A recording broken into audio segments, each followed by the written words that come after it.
श्रीराम से कई पीढ़ियों पहले महाराज इक्ष्वाकु के वंश में सगर नाम के राजा हुए।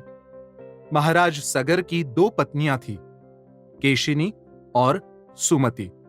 जब वर्षों तक महाराज सगर की कोई संतान नहीं हुई, तो उन्होंने अपनी दोनों पत्नियों के साथ हिमालय में रहकर भृगु ऋषि की सेवा की।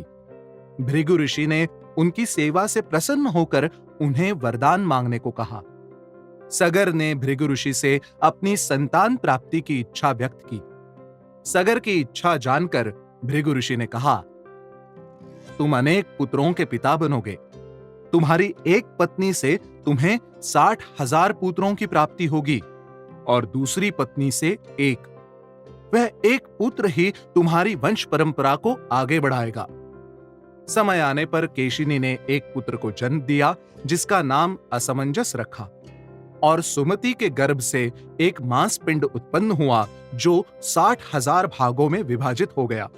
इन 60,000 मांस के टुकड़ों को महीनों तक घी से भरे गर्म घड़ों में रखने के बाद उनसे 60,000 पुत्रों का जन्म हुआ।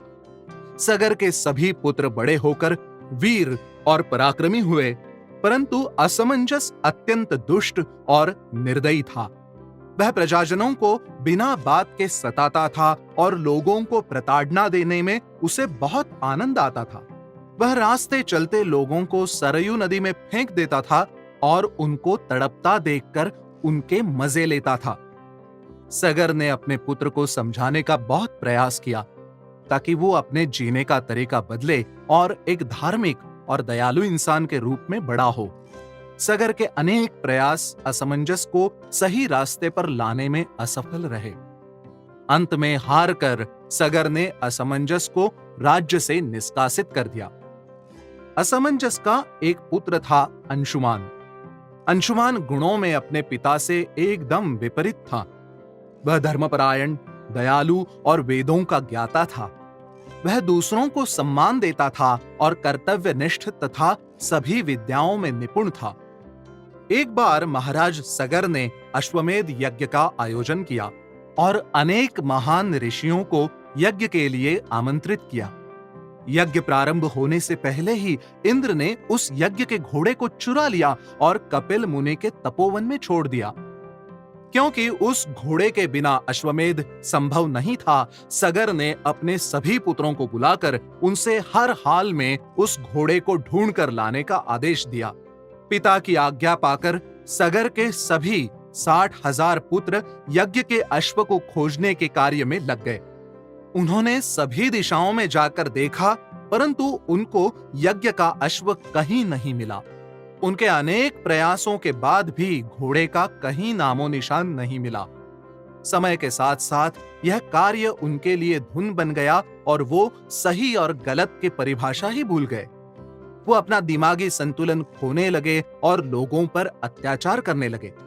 जब उनको पूरी पृथ्वी खोजने के बाद भी घोड़ा नहीं मिला, तो उन्होंने पृथ्वी को खोदना प्रारंभ कर दिया कि कहीं किसी राक्षस ने घोड़ा चुरा कर रसातल में छिपा दिया हो। अपनी ऐसी हरकतों से वो पृथ्वी को ही नष्ट करने लगे थे। सगर पुत्रों के व्यवहार से त्रस्त होकर सभी देवगण ब्रह्मदेव के पास गए और बोले, पितामह, सगर के पुत्र सारी पृथ्वी को खोदे जा रहे हैं।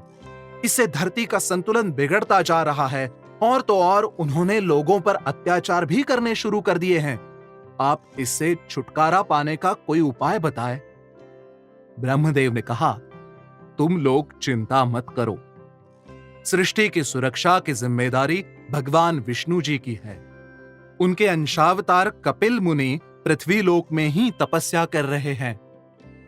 इन सगर पुत्रों से सृष्टि की रक्षा वही करेंगे। ब्रह्मदेव से ऐसा आश्वासन पाकर सभी देवता अपने अपने लोक चले गए। इधर घोड़ा न मिलने से निराश सगर पुत्र अपने पिता के पास वापस लौट आए। उनके खाली हाथ वापस लौटने पर महाराज सगर ने उनको फटकार लगाई और कहा, तुम 60,000 भाई मिलकर एक अश्व को नहीं ढूंढ पा रहे हो। मुझे किसी भी स्थिति में मेरा अश्वमेध यज्ञ संपन्न करना है। जाओ और किसी भी प्रकार मेरे यज्ञ का घोड़ा लेकर ही वापस आना। पिता से मिली फटकार से सगर के पुत्र अपना दिमागी संतुलन खो बैठे और बड़ी ही निर्दयता से पुनः घोड़े की खोज में लग गए। पृथ्वी को कई जगह खोद डालने के बाद अंततः उनको कपिल मुनि के आश्रम के पास यज्ञ का घोड़ा घास चरता हुआ दिख गया। पास ही में कपिल मुनि तपस्या में लीन थे। घोड़े को देखकर सगर के पुत्र अत्यंत प्रसन्न हुए। जब उन्होंने तप में लीन कपिल मुनि को देखा तो उनको लगा कि इन्होंने ही यज्ञ का घोड़ा चुराया था। इस प्रकार क्रोध से भरकर कपिल मुनि को मारने के लिए वो आगे बढ़े। कपिल मुनि ने अपनी आंखें खोली और एक हुंकार से ही अपने तपोबल से सभी 60,000 को भस्म कर दिया। जब बहुत समय तक सगर के पुत्र नहीं लौटे तो उन्होंने अपने पौत्र अंशुमन को उनकी खोज में भेजा।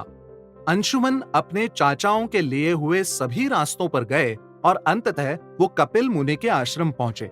आश्रम में उन्होंने यज्ञ का घोड़ा पाया और पास ही में उनके 60,000 चाचाओं की भस्म का बड़ा ढेर भी उन्हें दिखा। अंशुमन आसपास पानी का स्रोत ढूंढने लगे जिससे अपने चाचाओं की अंतिम क्रिया कर सकें।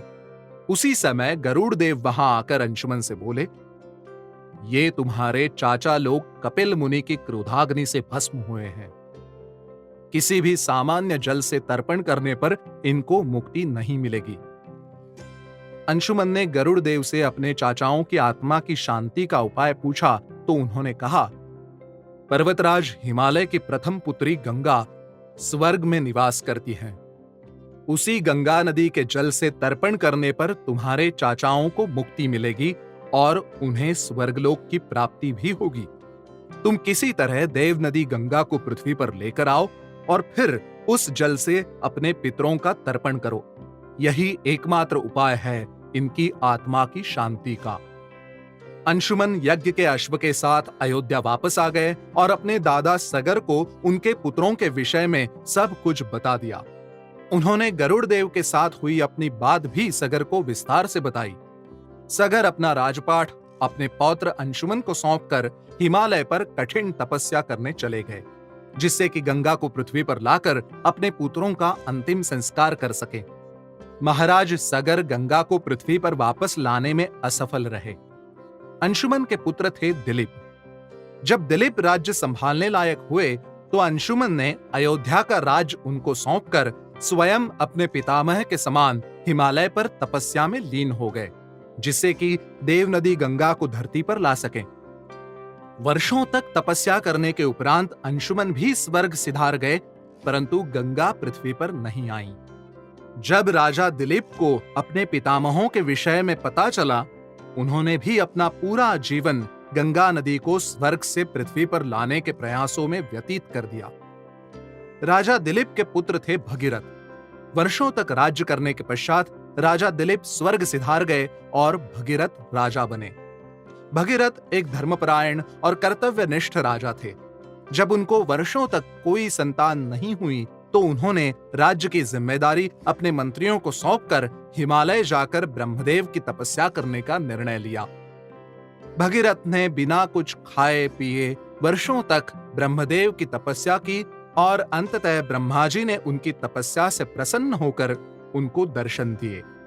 ब्रह्मा जी ने भगीरथ से कहा, वत्स, हम तुम्हारी तपस्या से प्रसन्न हैं।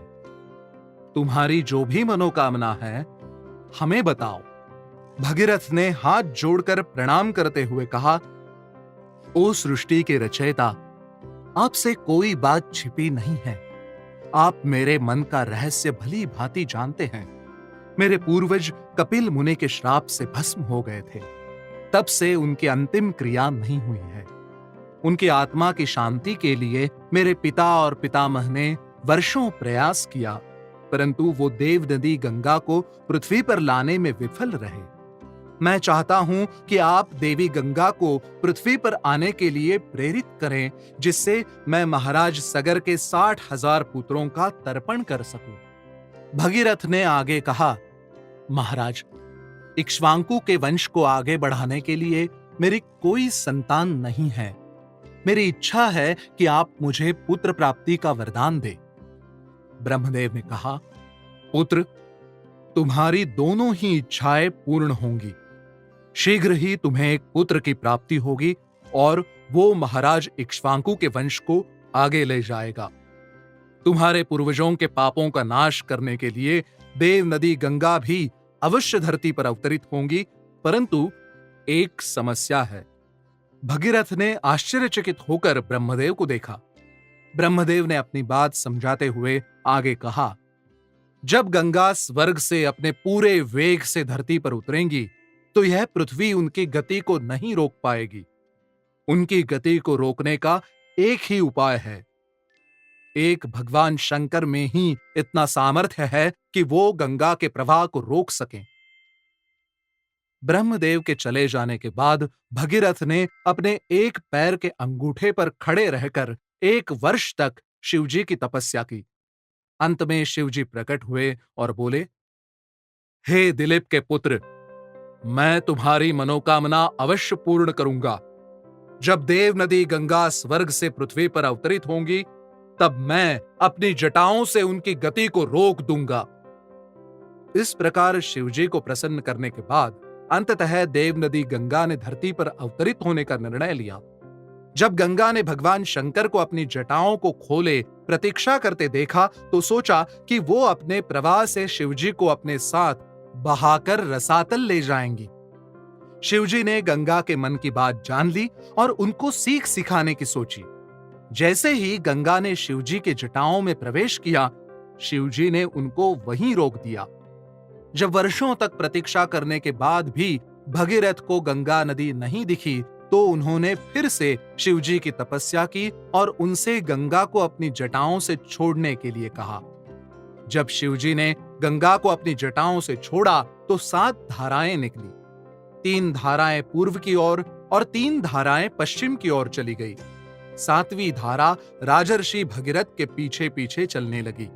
राजा भगीरथ अपने स्वर्णिम रथ पर आगे आगे चले जा रहे थे और गंगा नदी उनके पीछे पीछे। रास्ते में जो कुछ भी आता वो नदी की धारा में मिल जाता। गंगा नदी के रास्ते में महर्षि जहन्नु का आश्रम था। गंगा नदी के तेज प्रवाह में जहन्नु ऋषि का आश्रम बह गया। इस पर महर्षि जहन्नु को अत्यंत क्रोध आया और उन्होंने अपने योग बल से गंगा का सारा पानी पी लिया। महाराज भगीरथ और सभी देवगणों ने ऋषि से विनती की कि वो मानवता के कल्याण के लिए गंगा को मुक्त कर दें। देवताओं के इस प्रकार विनती करने पर ऋषि ने अपने कान के द्वार से गंगा को पुनः बाहर निकाला। इस प्रकार जहन्नु ऋषि के कान से निकलने के कारण गंगा नदी का एक नाम जाह्नवी भी है। उसके बाद महाराज भगीरथ का पीछा करते हुए गंगा समुद्र की ओर बढ़ चली और अंततः रसातल में जाकर सगर के पुत्रों के भस्म को अपने जल में मिलाकर उनके सभी पाप धो दिए।